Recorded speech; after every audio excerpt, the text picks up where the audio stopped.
On behalf of the board, I welcome all members of the audience to this evening's meeting. This meeting is a working session of the board to conduct the business of the district, and the agenda for today's meeting has been published. The agenda items to be discussed and or voted on have been studied by board members.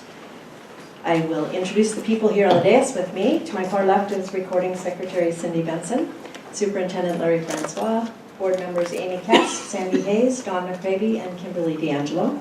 I'm Janet Quinn, and I currently serve as president of the board. Agendas for this meeting, as well as minutes from our previous meeting, are available on the table at the back. And if you are here to address the board on agenda items, please sign in on the clipboard that's available there. You'll have an opportunity near the beginning of the meeting for your comments. First order of business is the superintendent's report. Good evening, welcome. Over the past 2 weeks, I've continued my school visits, visiting Bothell High School, Canyon Park Junior High, and Woodland. I'll be at Kenmore Junior High tomorrow morning. I'm looking forward to that. We've also been holding our pre-legislative session meetings with our local legislators, emphasizing the importance for the legislature to fully address full funding of basic education compensation in conjunction with any plans to reform the current unconstitutional over-reliance on local levies. So I had the opportunity to meet with Representative Springer along with Director Hayes, and met with Representative Stanford, with President Quinn and Director Hayes, and met with Senator Hill with Directors Hayes and D'Angelo. And I believe we have all 6 of our other legislators scheduled between now and sometime in December. On October 14th, along with President Quinn, it provided a welcome at the Career and College Readiness Fall Kickoff Meeting, and there was a nice recognition of President Quinn and her investment in that group over time, during her time on the board. On October 15th, attended a candidate forum for King County Council and Woodinville City Council members, sponsored by the Woodinville Chamber of Commerce, and that was very informative and an interesting event. On October 16th, attended the Puget Sound ESD Superintendent meeting, and lots on our agenda, particularly legislatively concerned items as we move along into the year.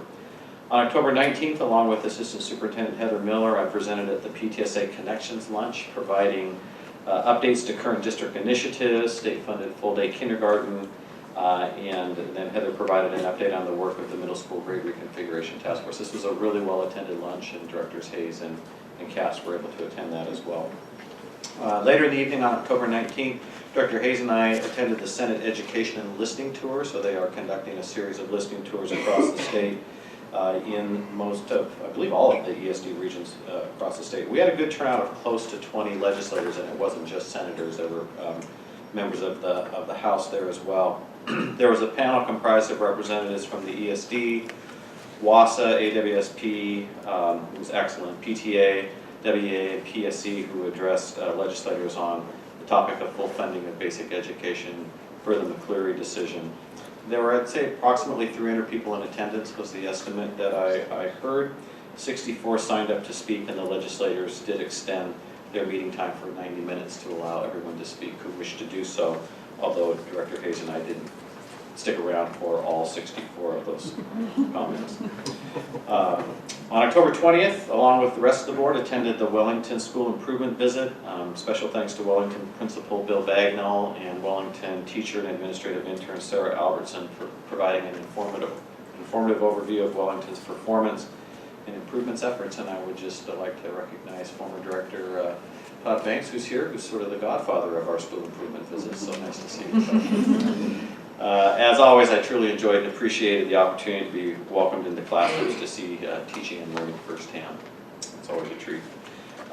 Following that visit on the 20th, I had the opportunity to tour North Creek High School with President Quinn and Director Cast, and I had been there a week and a half prior, and it's just amazing how much progress happens in that short period of time. Construction is really moving along very rapidly there. North Creek is truly going to be a beautiful school and a great asset to the district for decades to come, and I'm looking forward to Dr. McDowell and the student leaders he's been working with bringing forward their recommendations for school colors and a mascot in December. And he actually had students here yesterday, was working with them, and I got to watch just a few minutes of that, and that was fun to see him in action with kids.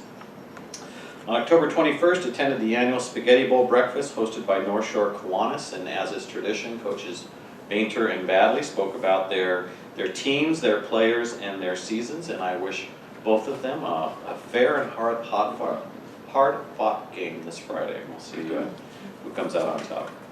October 21st, attended the North Shore Schools Foundation Retiree Luncheon, again along with Director Hayes. There are about 25 retired North Shore teachers in attendance, and it's always a pleasure to address this group and update them on our district initiatives.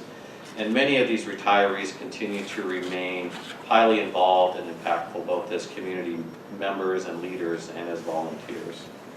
October 22nd, attended the Bothell Chamber of Commerce monthly breakfast meeting where Bothell City Manager Bob Stowe provided an update on the downtown revitalization efforts. And October 23rd, attended the WANIC Advisory Committee meeting, so the Skill Center we're part of. We reviewed fall enrollment, and we've got a nice contingent of North Shore students accessing WANIC programs both within our district as well as those that are hosted in other districts. But we also addressed the notification we received from Mercer Island School District of their intent to withdraw from the consortium after the 2015-16 school year due to low participation by Mercer Island students in WANIC programs. And it seems sort of the general theme is just transportation and access across the consortium is a growing concern, particularly as east side traffic continues to become more challenging. So we'll have to see over time what this might mean for the consortium in general. October 25th and 26th, I attended the Washington Educator Conference in Bellevue, which concluded on Monday afternoon with a WASA board meeting. This is the second year for this conference, co-hosted by WASA, AWSP, OSPI, and the Washington Association of Supervision Curriculum Development. There was a discussion at our WASA board meeting about whether to continue this conference next year, given that the range of participants makes it difficult for meaningful learning opportunities for all participants. So I think WASA is leaning in the direction of perhaps rethinking their participation in this conference.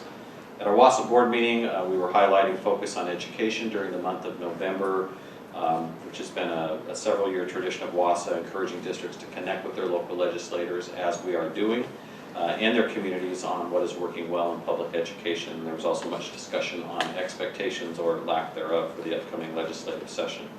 And finally, we are beginning our focus groups this week. So we have schools in the Inglemoor feeder pattern that are participating in their focus group sessions. I actually believe I saw one upstairs for SAS this evening. So we should wrap up Inglemoor by middle of next week, and then we'll start with Bothell and Woodville feeder pattern. So it's exciting to see this work coming off the ground. Very engaged in the work of the district as usual. And I'm just going to take Chair's liberty here and say that as my time on the board is waning, I've been reflecting on the past 8 years that I've had the opportunity to work with you, in particular, Superintendent Francois. I just wanted to say that I regularly run into teachers and administrators who say you're the best superintendent they've ever worked with, and they always say worked with instead of worked for. They make that distinction. You've brought systematic improvements to the district with new curriculum adoption, the increased use of task forces, renewed focus on quality professional development, and a common curriculum that made that possible. Goals and performance measures that focused on specific plans for improvement, regular opportunities for community engagement, realization of a vision to realign our schools to be in grade level realignment or alignment with the rest of the state and the nation, and increasingly strong partnerships with our friends and business partners in our community and beyond. We continue to attract and hire the best teachers, staff, and administrators, and I just want to take this opportunity to, on behalf of the countless students that you've impacted over your years here, to thank you for your work and to say that it has been truly an honor and a privilege to work with you, and I will miss it. So thank you very much. And I wish you luck as you move forward. So. Appreciate the kind words. We have a special evening tonight. We have a special person in our audience, and Donna Tayo is going to come up and tell us about him. His name is Ian Bichu.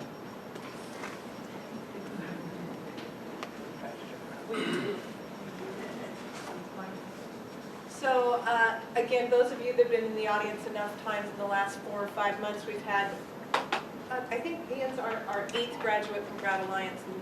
But this one's really special because he's the first one that said, I want to read what you would say about me. So I'm really excited about that. So we're going to do that in a minute. And then just to give you an idea of the perseverance that Ian has. This has been a long haul for him, but he wanted to make sure that he was able to thank everybody for the opportunity to do this. So that's what we're going to do, and then we'll graduate you. All right. I came to the Graduation Alliance after leaving Woodville High School for personal reasons. The program really helped me finish my classes. Phil, Louie, really helped me, was really helpful, and after this long journey, I'm finally graduating. It's great. I would like to extend my heartfelt thanks to the teachers, coaches, counselors, and advocates of the Graduation Alliance for helping me complete my high school education.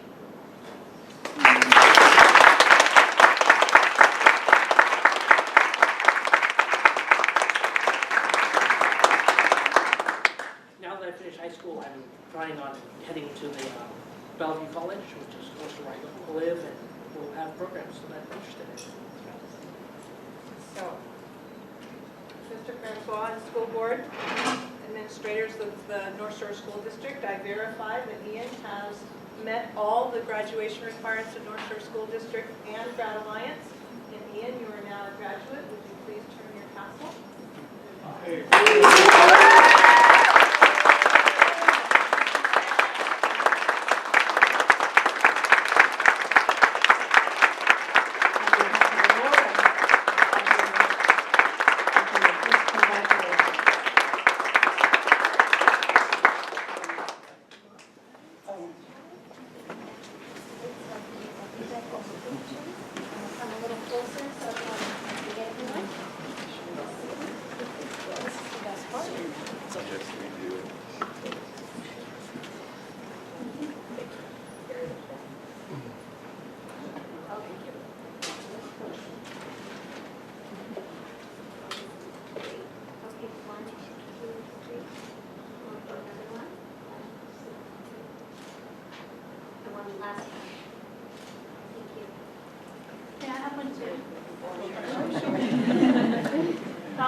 All right, in 3, 2, 1, and one more in 3, 2, 1.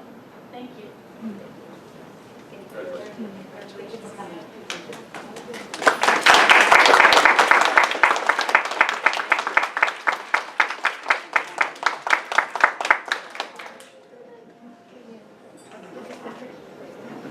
As I told him before the meeting, our gift to him is to not make him stay for the rest of the meeting. Thank you very much for coming.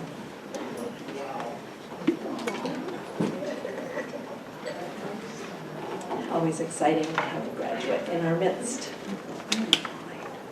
So next item on the agenda is association and public comments. The North Shore School District Board of Directors has set aside a period of up to 60 minutes to receive updates and comments from association leaders and citizens from our community. The board expects speakers to address matters related to district operations, policies, procedures, and agenda items under consideration by the board. Comments should not make reference to any employee or representative of the district by name or by identifiable reference. Board meetings are not the appropriate setting for personnel complaints. If you are interested, there is a complaint process available through the Office of the Superintendent. Please note that because of the public governance process, the board may ask clarifying questions regarding topics not on the evening's agenda, but will likely defer discussion to a future meeting if warranted, in order for staff to prepare any necessary background information for board members to review and for the discussion item to be included on a published agenda for the benefit of any other parties that might have an interest in the topic. Alternatively, a district employee or board member may respond to individuals offering public comment at a later date if warranted. When addressing the board, please state your name clearly for our records. Please limit your comments to 3 minutes, and there is a timer that will sound when your time has expired. We are very appreciative of you participating in the governance process, and we're going to start with association leaders, but I do want to just quickly point out that the agenda for the evening has been revised, and it does not include the purchase and sale agreement for this evening's meeting. So with that said, I don't see any associate, sorry, I'm so sorry. That's okay, I was back there. Nice Hi. to see you again. Yeah, Sherry. Carrie McKenzie, I wanted to give the update for the North Shore Council PTSA. We've had lots going on. So most importantly, let's go through our calendar dates. Joe Langford is doing is one of our first of our speaker series for that is a joint effort between the council and the school district. And the parent education topic is on youth sexuality and technology. That's tomorrow night at 7 p.m. at the North Shore Performing Arts Center in Bothell High School. So we'd love to see as many parents there as we can. Upcoming, we do have the Presidents and Principals Lunch. If you haven't received your official invitation, it should be coming very shortly. 11:30 at Evergreen Church on November 12th.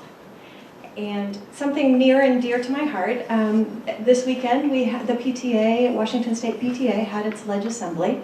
And I was fortunate to present an issue for improving the educational outcomes for foster children.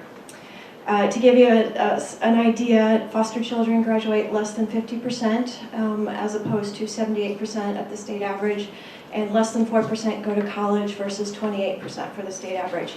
So, in presenting my issue, I now am able to say over 130,000 PTA members across the state fully support improving the educational outcomes for foster children, and I will be working hard this year, both with legislators and school districts and principals, to raise awareness and do a whole lot more for foster kids in this district as well as across the state. And I would appreciate in any of your discussions if something comes to light for foster children. Let me know, or actively just take it upon yourself to do a little extra for kids that don't have a voice. Right? And that's pretty much the update for PTA this session. Thank you, I have a Carrie. question. How do you get that data personally for foster kids? Like, where does that data come from? OSPI does publish Per foster district? kids per district, and then I use a lot of Treehouse data, is a very special organization dedicated to helping foster kids, and Jenna Avery sits on the State School Board of Education, which doubly helps. So Do you know how many foster kids are in our district? there is, in our district, there is 57. Across the state, there's 8,612 this year.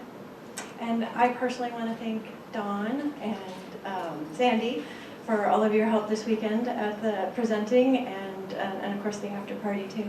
But and on behalf of PTA, all of you have been a tremendous support, and when we get our issues supported like this is where it comes through, and the partnership is fantastic. Thank you. Great. Congratulations on getting that successfully through. So. Are there any other associations?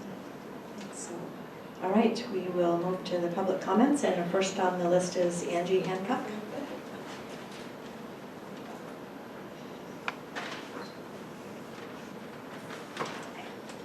My name is Angie Hancock, and I have 2 kids in the district. Last Thursday, October 22nd, 7 o'clock in the evening, more than 50 community members, parents, and students met to discuss the current challenge program and what questions we have about what might become of it with the shift from junior high to middle school.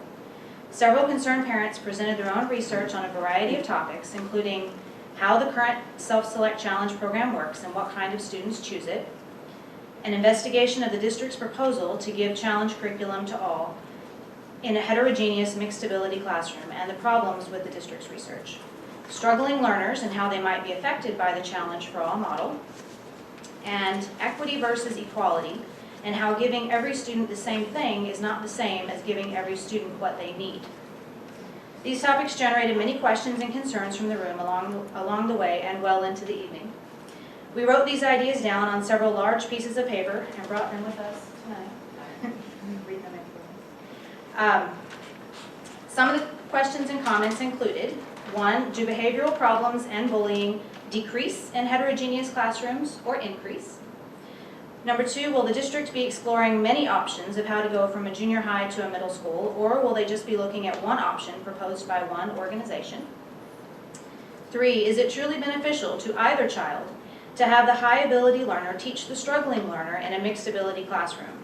How is the high ability learner moving forward in their own education when they must take on the role of teacher? And how does the struggling learner feel about being taught by a peer?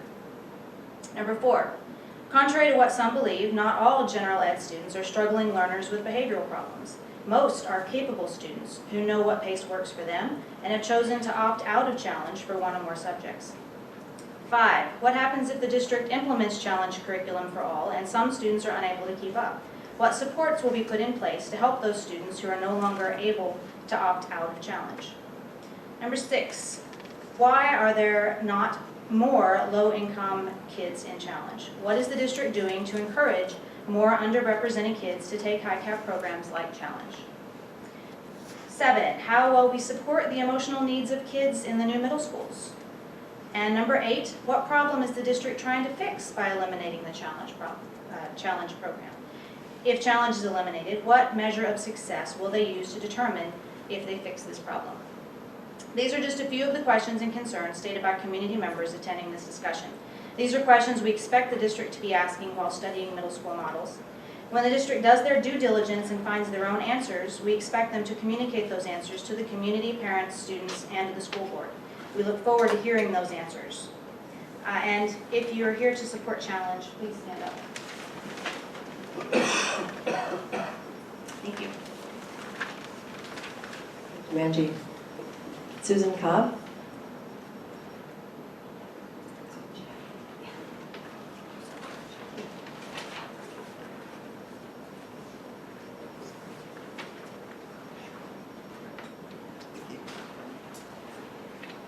Good evening.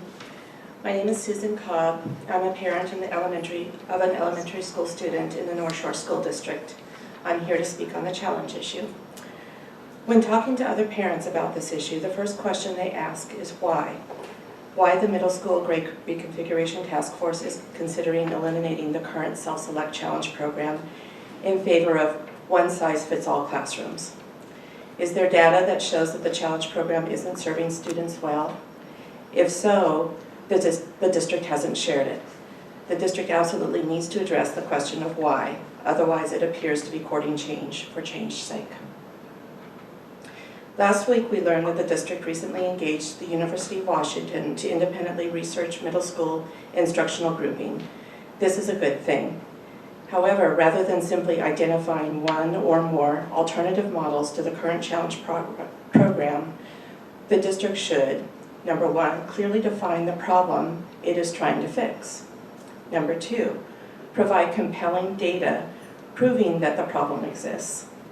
3, identify metrics for evaluating success in resolving the problem. 4, propose potential solutions backed by solid research. 5, sign up to be accountable for the success of the solution. Note that the district should set a more specific goal for struggling learners than narrowing the achievement gap, as this goal could be counterproductively achieved by holding down the ceiling while raising the floor. Thank you. Thank you, Susan. Nancy Chamberlain.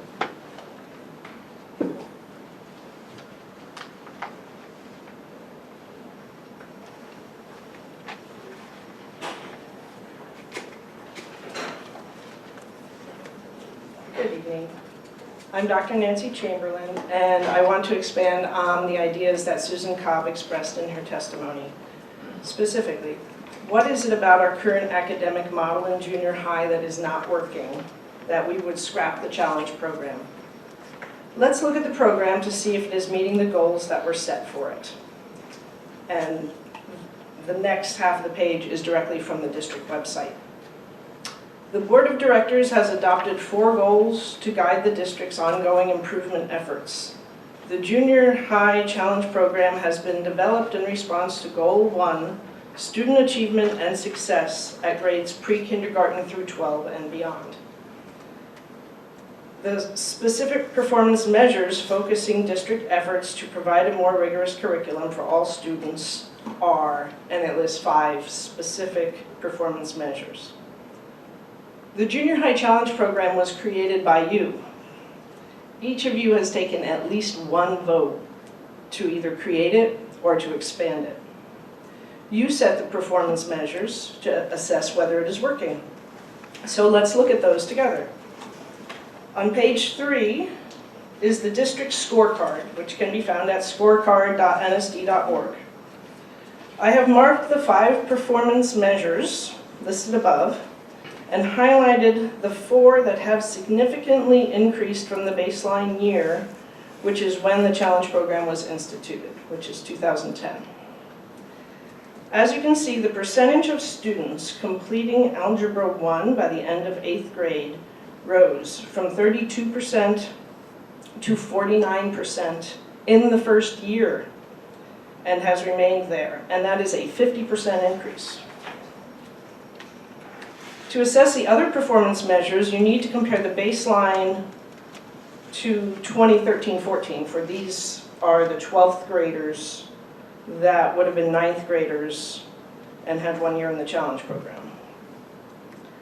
So the percentage of 12th graders taking 2 or more advanced courses rose from 75 to 83%, an 11% increase.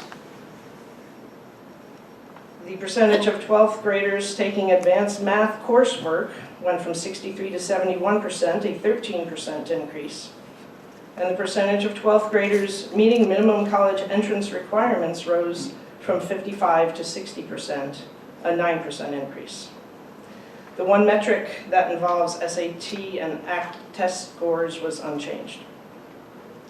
Clearly, the challenge program has been a success by your own measures. 4 out of 5 of the metrics showing significant increases.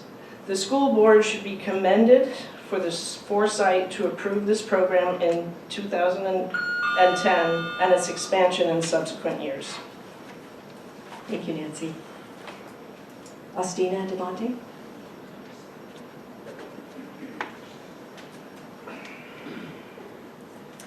Hello, my name is Austina Devonte. I co-chair the North Shore High Cap Parent Advisory Board. I'm also president of the statewide organization Northwest Gifted Child Association. My goal is to continue educating the board on issues related to the challenge program. Today I'm going to speak about a pervasive problem that affects the validity of educational research claims made about high-achieving students. Because the middle school task force is relying heavily on this kind of research, this is of material interest. The central claim made by the AMLE research is that lower ability students do better in heterogeneous classrooms, while there is no impact on achievement levels of high ability students. On paper it sounds really good, everybody wins, but it's not that easy. The problem is that nearly all modern educational research is flawed in the same fundamental way. Because of this flaw, any claims that you hear about high ability learners are highly suspect. Here's the problem. The tests that we use to measure student achievement do not go high enough to measure the actual achievement levels of our high ability learners. This is called the ceiling effect, and nearly all of our standardized tests for decades have had this problem. Here's a case in point. I just received a letter a few weeks ago with my 6th grader's Smarter Balanced test results. It turns out she got the max score on the math portion, 2748. I asked around, turns out she wasn't the only one. One of my colleagues in Northwest Gifted investigated this and found that statewide, OSPI reports that there are 972 6th graders, 1,024 7th graders, and 1,679 8th graders who also got the top score on the SBA math test, which amounts to close to 2% of the population. You'll notice it gets to be a bigger gap the higher up you go in middle school. The numbers are similar for ELA. I say this not to brag, but to point out that even this testing instrument can't tell the difference between different levels of performance of our highest ability students because they all hit the ceiling of the test. This is despite the fact that the SBAC was supposed to have a higher ceiling, supposedly 2 grade levels higher, and it's supposed to be dynamically presenting harder material as the kid needs it. Yet even with this next generation higher ceiling instrument, the SBAC has the same problem that has plagued standardized testing for decades. Shockingly, the ceilings of previous generation instruments were even lower. So why does this matter? Because the ceiling effect invalidates nearly every research study that makes a claim about the achievement of high ability learners. Rather, what these studies are often telling you is that the highest ability learners maxed out the test in both the control and the variable situation. So they conclude that there is no impact on high ability learners. The reality is they have no idea what the actual impact is because the test can't measure it, positive or negative. The bottom line is that to really assess the validity of the AMLE research on this point, you need to investigate each individual study to see how they measure student achievement to come to their conclusions. As you're looking at research presented, please look carefully at how achievement was measured. If it was via a typical standardized test, or worse, by whether the student got an A in the course, any claims they make about high achieving students is highly suspect. And I include for you a chart of the OSPI data where you can see a huge spike at the right-hand side of every chart. Those are the kids that hit the ceiling. Great. Thank you, Austina. Melanie Muradian. Close? Good evening. My name is Melanie Muradian. I'm an elementary school parent speaking in support of Challenge Honors classes for middle school students in our district. My son is a second grader in the EAP program at Sunrise Elementary, where he's thrilled to be among his true peers and move at a faster pace. Every aspect of his day is better than last year in a general classroom. First grade differentiation was promised, but proved impossible to implement. But I'm not here to speak about EAP or AAP. I'm here on behalf of a group I fear may be without adequate representation or data to support them socially and academically. I'm speaking about those bright, hardworking kids that are talented and motivated academically in one or two subjects, but not all. They don't qualify for EAP or AAP, but still deserve the opportunity to learn at an accelerated pace with like-minded peers. These are the kids I know best. I'm not a teacher, but I'm a destination imagination coach. Each year, I lead a team of kids, October through March, preparing them for an international academic and creative problem-solving competition. I'll tell you about 2 third grade team members and how they would benefit from challenge classes. Let's call the first one Jack. Jack is uniquely talented at reading, writing, and art. He scored a 99 percentile on the ITBS reading section. When asked to write a story about an animal morph, 2 animals combined to form a new imaginary animal, he produced an excellent piece that was 3 typed single-space pages. But Jack isn't interested in math. He is slow to grasp mathematical concepts and needs me to write out or explain solutions that come easily to his teammates. Jack will crave challenging honors courses in language arts, history, and science, but he will most likely choose general-level math courses. What options will he have upon entering middle school? Then there's Jill. Jill is a science and engineering whiz. Those are the topics that excite her, where she takes on a leadership role in the team and isn't afraid to advocate for her ideas. You should see what this kid can do with popsicle sticks, duct tape, and folded paper. Each week, I watch her put extra effort into reading, spelling, and writing to try to keep up with her teammates. In middle school, she would probably opt for a slower pace in those subjects, but in math, science, history, and geography, she wants to soar. Should we clip her wings and put her in classes where she cannot fully explore her passions? What does a middle school student require from a classroom setting? I believe they need academic stimulation that meets them at their level, with peers also thriving at that same level.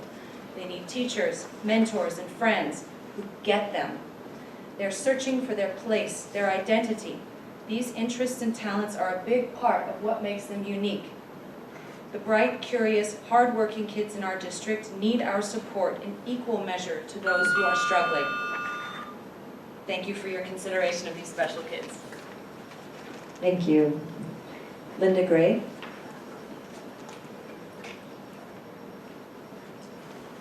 Good evening. My name is Linda Gray. Thank you for the opportunity to speak. I'm wondering what caused the agenda change for the second reading of Resolution 728. Why was it removed from the agenda today? So this is not a question and answer time. I'm sorry, you have the opportunity to address the board. The other question I have is, when do you plan to reschedule the meeting? Nothing has been scheduled at this point to. But again, this isn't a question and answer. This is a time for you to address your comments to the board. Yeah, thank you.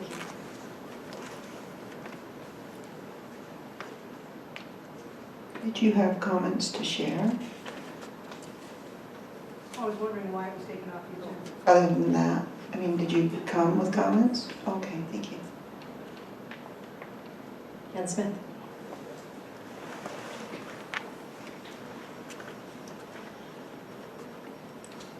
Thank you.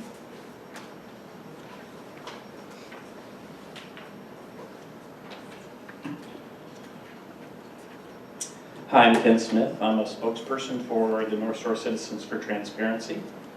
We want to inform the board of items that they might not have been fully informed of, and that we're pretty sure the public has not been informed of.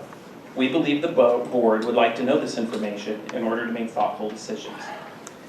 District financial condition, and these first 3 items are items that we received through public records request.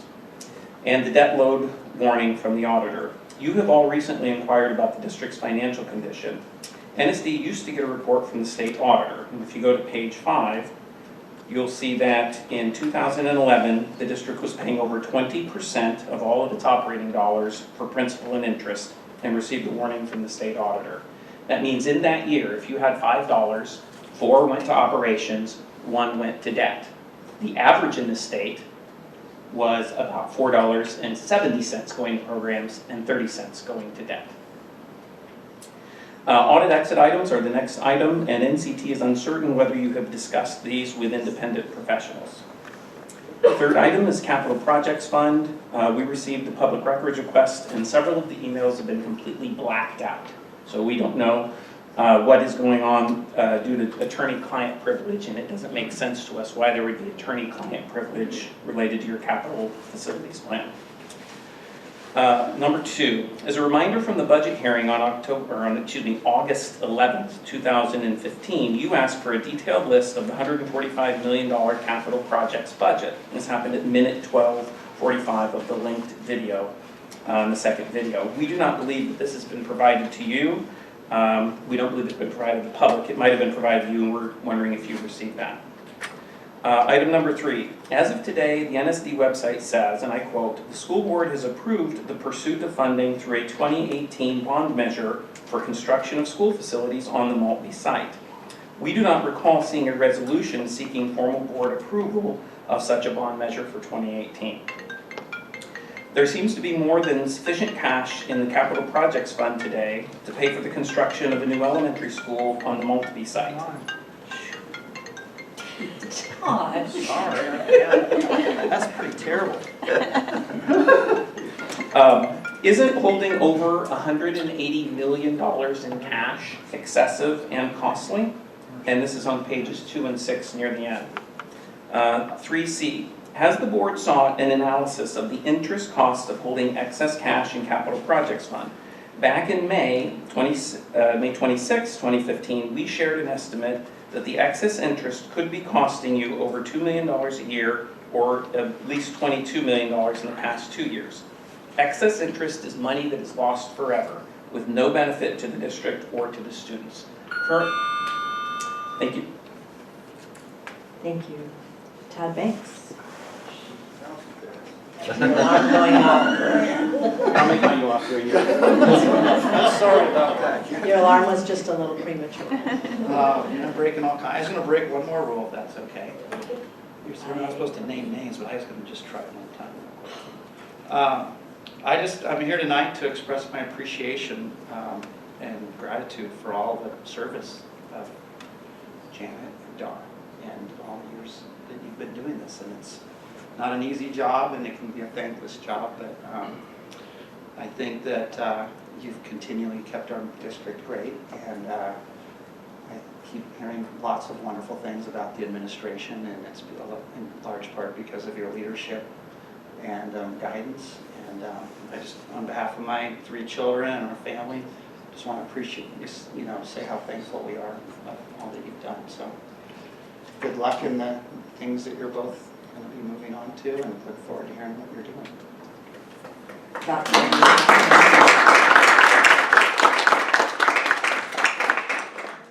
I think I had a question for you. I'm kidding. Thanks, Todd. Audrey Huddleston.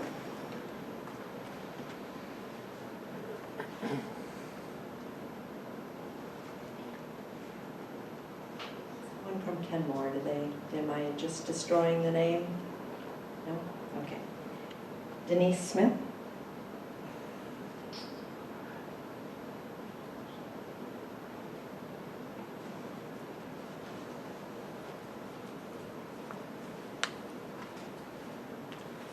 Hello, I'm Denise Smith, and I'm the assistant cook manager at North Shore Junior High. I've been with the district for 13 years, and I'm here to represent the lunch ladies of North Shore School District. We are here because we care about the health and welfare of our students and their ability to learn, and we feel that food service is a key element of providing that environment. And we're here tonight to inform you that we feel we are being treated in an unfair way. We have experienced chronic staffing issues in the kitchens for several years now. And we have brought this, to our direct supervisor's attention too. So, as an example, we're into this school year, 39 days, and out of the 39 days, just in our kitchen, we've worked 20 days with full staff. The other half, we're short staffed.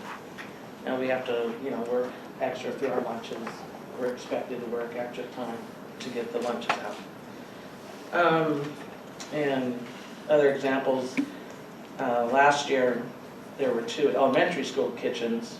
The managers had to run their kitchens by themselves for like 10 different days. And it's just a chronic issue that we've had. And, we feel a big part of it is the wages are just too low to attract staffing. The cook assistants, sub-cook assistants. It's our understanding the hiring wage is like $11 an hour for someone who's going to take tickets at Pop Caney. They're starting at $13 an hour. And we seem to be bleeding staff out of our kitchens because we can't keep a fully staffed kitchen. And it's wearing when every day you're having to work extra hard, extra fast to get those lunches out. And so we invite you to work with us to help resolve this issue. Thank you for your time.